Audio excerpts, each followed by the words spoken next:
Networking with other agents can be a valuable part of marketing your listings. The reverse prospecting tool in RMLS allows us to search for agents that have set up a specific prospecting profile. For example, we have an active listing that we want to do additional marketing for. We'll start by clearing our previous parameters and then entering the MLS number in the search field. This now populates the property category, MLS area number, and price. It will also drop a pin marking the property location on the map.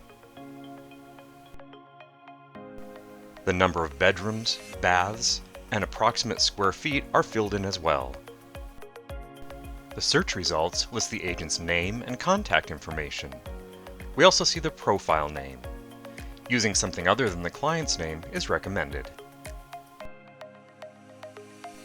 Reverse prospecting can also be a useful way of determining the market interest for a particular area when preparing to list a property. We'll start by choosing the property category, price range, and area number. The date field is optional and allows us to search for profiles that were created up to 6 weeks ago.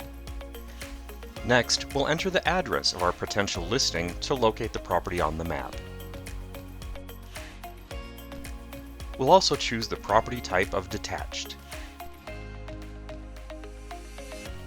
In this case, we find that 500 agents have set up a prospecting profile to be notified of new listings that match this criteria.